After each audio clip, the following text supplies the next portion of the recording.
Honored to welcome His Majesty the King of Morocco to the Oval Office. We've had a really good discussion about a number of matters. No question that Morocco is a great friend of the United States of America, and for that, Your Majesty, we are very grateful. I appreciate your steadfast support when it comes to the war on terror. I appreciate your leadership in the region. Today, I've informed His Majesty that our government will work to enact a free trade agreement with Morocco. It's in our nation's interest that we do so. His Majesty believes it's in his nation's interest that we have a free trade agreement as well.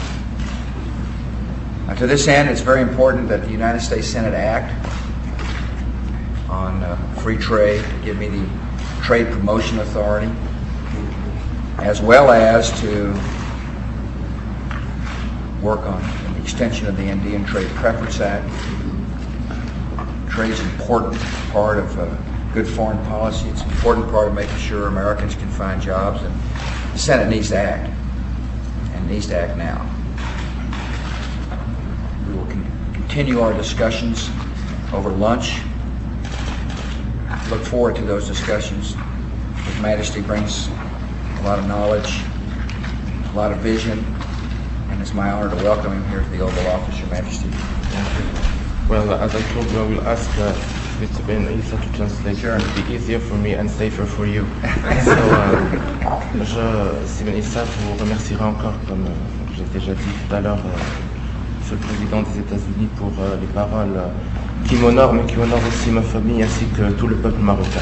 His Majesty wishes to thank you, Mr. President, for the words you have just expressed towards Morocco, and words which honor His Majesty personally, the royal family, as well as the entire Moroccan people. Nous sommes très honorés des relations qui ont toujours existé entre le Maroc et les États-Unis, mais je pense qu'actuellement nous allons passer à la vitesse supérieure. We are honored with the relations we have enjoyed so far with the United States, but I think it's time that we have to shift the gear to go on a higher speed. Et nous allons donc, Inch'Allah, concrétiser une véritable volonté de collaborer avec nos partenaires américains, et ce dans différents domaines. Donc, en ce qui concerne la lutte contre le terrorisme, nous sommes décidés, à raison d'ailleurs, de collaborer entièrement avec nos partenaires américains, car ce sont des actes qui sont, que nous ne pouvons que condamner. And we are determined to carry out all kinds of programs dealing with our cooperation, our collaboration in all fields. With respect to terrorism, Mr. President, we are also determined to go ahead with you in fighting terrorism, and this is something of concern to Morocco in as much as it's of concern to the United States and all the democratic people in the world.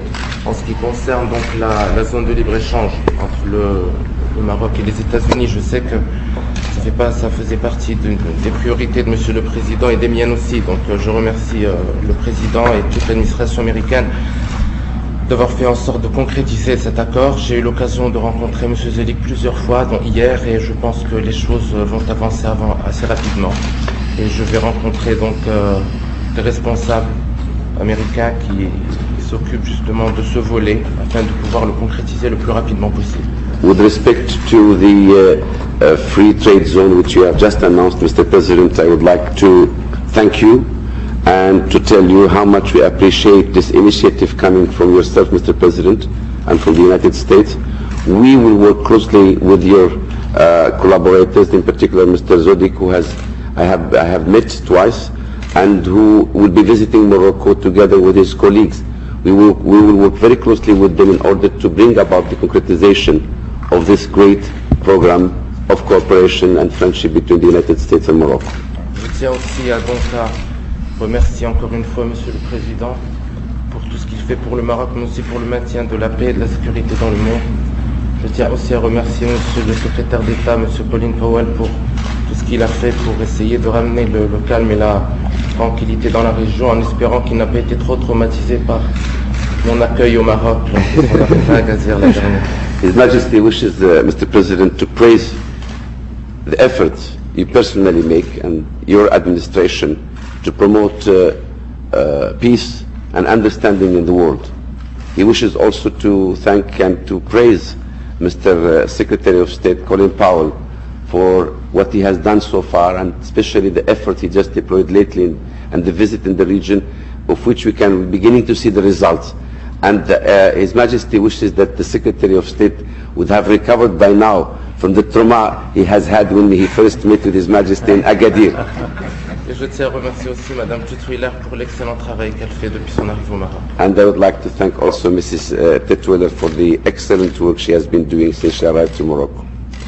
Thank you, Your Majesty. We'll answer a couple of questions, or I will. Barry? Mr. President, on that trip, the Secretary came home with an Israeli idea, but others said similar things, for an international peace conference.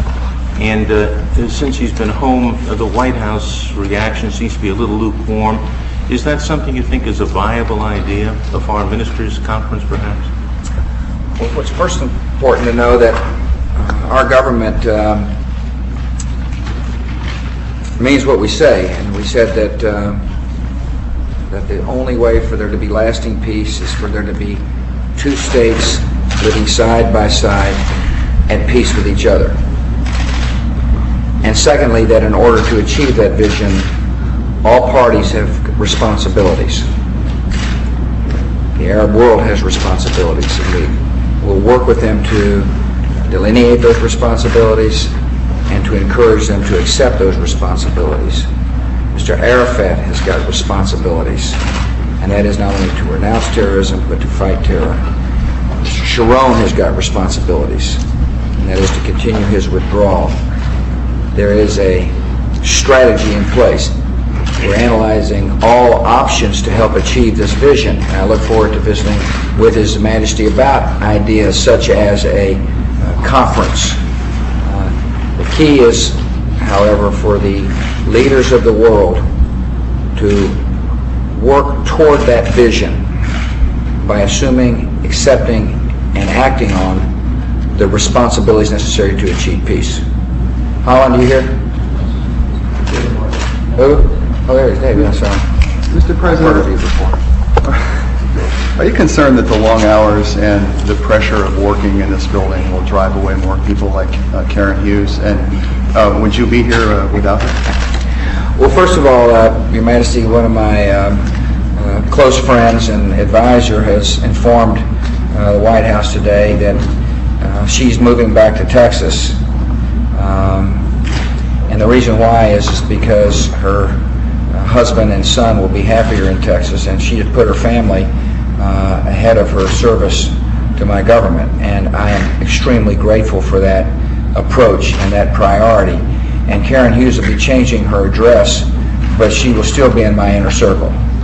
I value her judgment, and I will have her judgment. I value her advice, I have her advice, and I value her friendship, and I will have her friendship. Thank you all very much. Thank you. Bye. Let's go.